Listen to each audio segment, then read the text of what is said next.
Shri Pradeep Kulkarni RDC दफ्तर collector Nanded ने अपने प्रेस नोट में कहा कि महकमा मौसमियात मुंबई ने बताया कि इलाके मराठवाड़े में जिसमें जिला नांदेड़ भी शामिल है, आइंदा 4 दिनों तक घन गरज के साथ मूसलाधार बारिश होने का इम्कान है।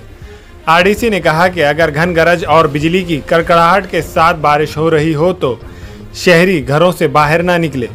अगर रास्ते में हो तो किसी महफूज जगह पर ठहर जाए। अगर बिजली कड़क रही हो तो घर की बालकनी या घर के बाहर चबूतरे पर ना ठहरे। मूसलाधार बारिश के दौरान घर के इलेक्ट्रिक की एशिया को फौरी बंद करें। इलेक्ट्रिक के पोल, वायर और दूसरी लोहे की एशिया से दूर रहे। अगर बारिश में भीग रहे हो तो फौरी वहां से हट जाए। जिस वक्त आसमान में बिजली चमक रही हो तो घर में लैंडलाइन फ़ोन का इस्तेमाल ना करें। नहाने के लिए शावर का इस्तेमाल ना करें।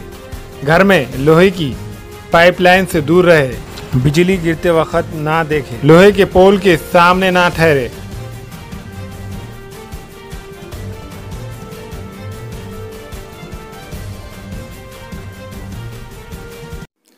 हमारे यहाँ फर्नीचर, पलंग, सिंगारदान, सोफा सेट, अलमारी, dining table, fridge, computer table और दीगर कंपनियों के फर्नीचर दस्तियाब है। एक मरतबा तशरीफ लाकर खिदमत का मौका दे। प्रोप्राइटर मौलाना शबीर साहब, deluxe furniture mall and home appliances, fruit market के सामने, माल्टेगिरी रोड, कामठा, नांदेड़। अस्सलाम वालेकुम, मैं अखिल मिर्जा। हमें उम्मीद है कि आपको हमारा चैनल अच्छा लगता होगा। लेटेस्ट न्यूज़ के लिए देखते रहिए नांदेड़ उर्दू न्यूज़ और न्यूज़ के पसंद आने पर लाइक, शेयर और सब्सक्राइब करना ना भूलें।